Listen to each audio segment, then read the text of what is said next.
Hello everyone, എല്ലാവരും സുഖമായിട്ടിരിക്കുന്നു എന്ന് വിചാരിക്കുന്നു. അപ്പോൾ നമ്മൾ ഇന്ന് വഴുതനങ്ങയും അതുപോലെ ഉരുളക്കിഴങ്ങും ചേർത്തിട്ടുള്ള നല്ല ടേസ്റ്റുള്ള ഒരു മെഴുക്കുവരട്ടിയാണ് ഉണ്ടാക്കുന്നത്. അപ്പോൾ അതിന് വേണ്ടിയിട്ട് ഒരു ചട്ടി വെച്ചിട്ട് വെളിച്ചെണ്ണയാണ് ഒഴിച്ചിരിക്കുന്നത്. അതിലേക്ക് കടുകിട്ട് പൊട്ടിച്ചു.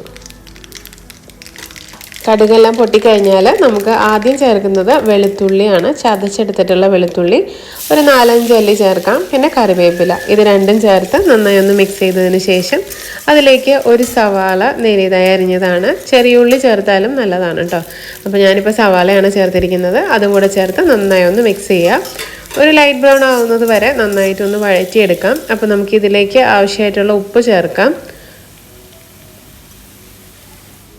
പിന്നെ ഇതിലേക്ക് ഒരു 1/2 ടീസ്പൂൺ മഞ്ഞൾപ്പൊടി ചേർത്ത് കൊടുത്തിട്ട് ഒന്ന് ചെറുതായിട്ട് ഒന്ന് വഴറ്റി കൊടുക്കുക. അതിനുശേഷം മുളകാണ് ചേർക്കുന്നത്. ഇടിച്ച മുളകുണ്ടല്ലോ, വലിയ മുളക്, അതാണ് ചേർക്കുന്നത്. അപ്പോൾ അത് ഈ പാത്രം ശ്രദ്ധിക്കേണ്ട കേട്ടോ. അപ്പോൾ ശരിക്കും ഇത് വലിയ മുളക് ഈ പാത്രത്തിലിട്ട് വെച്ചിരിക്കുന്നതാണ്.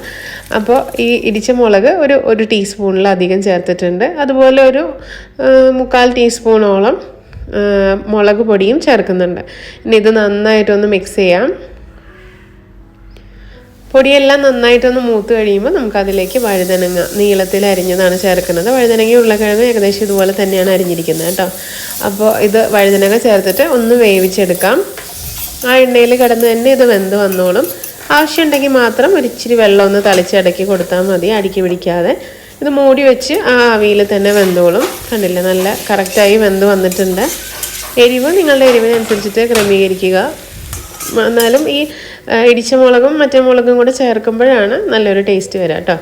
പിന്നെ ഇതിലേക്ക് നമ്മുടെ ഉരുളക്കിഴങ്ങ് ചേർക്കുകയാണ്. ഉരുളക്കിഴങ്ങ് ആദ്യമേ തന്നെ കുറച്ച് ഉപ്പും മഞ്ഞളും ചേർത്ത് ഒന്ന് വേവിച്ച് വെച്ചിട്ടുള്ളതാണ് കേട്ടോ. അതും കൂടെ ചേർത്ത് നന്നായി ഒന്ന് മിക്സ് ചെയ്ത് ഈ മസാല എല്ലാം നമ്മുടെ ഉരുളക്കിഴങ്ങിലേക്കും കൂടെ ഒന്ന് പിടിക്കുന്നത് വരെ ഒന്ന് മിക്സ് ചെയ്തെടുക്കുക. ഉപ്പൊക്കെ ക്രമീകരിക്കുക. അതിനുശേഷം നിങ്ങൾക്ക് ഒരു 1/2 ടീസ്പൂണിൽ താഴെ ഒരു 1/4 ടീസ്പൂൺ കായത്തിൻ്റെ പൊടി ചേർക്കുന്നുണ്ട്. ഇനി ഇത് നന്നായിട്ടൊന്ന് മിക്സ് ചെയ്യുക. എന്നിട്ട് ഒരു നുള്ളു വെളിച്ചെണ്ണ ഒന്ന് തൂക്കി കൊടുക്കുന്നുണ്ട്.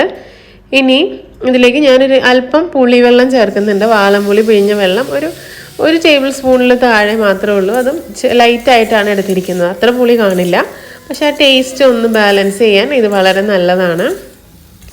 ഇനി നിങ്ങൾക്ക് ഈ ഒരു ടേസ്റ്റ് വേറൊരു ടേസ്റ്റും കൂടി ട്രൈ ചെയ്യാം. ഇതിനകത്ത് തന്നെ ആ പുളിവെള്ളവും കായും മാറ്റിയിട്ട് അതിന് പകരം ഒരു 2 പിഞ്ച് ഗരം മസാല ചേർത്ത് കൊടുത്താലും നല്ല ടേസ്റ്റ് തന്നെയാണ്. അപ്പോൾ ഞാനിന്ന് പുളിവെള്ളം ചേർത്തിട്ടാണ് ഉണ്ടാക്കിയിരിക്കുന്നത്. നമ്മളുടെ കോമ്പിനേഷൻ കറികൾ എന്താണോ അതിനോട് മാച്ച് ചെയ്യുന്ന രീതിയിൽ ഉണ്ടാക്കുക. അപ്പോൾ എല്ലാവരും ഒന്ന് ട്രൈ ചെയ്ത് നോക്കുക. നല്ല ടേസ്റ്റാണ് കഴിക്കാനായിട്ട് ഈ ഒരു മെഴുക്ക് വരട്ടി. അപ്പോൾ നമുക്ക് പുതിയ വീഡിയോ ആയിട്ട് കാണാം. Till then take care and by.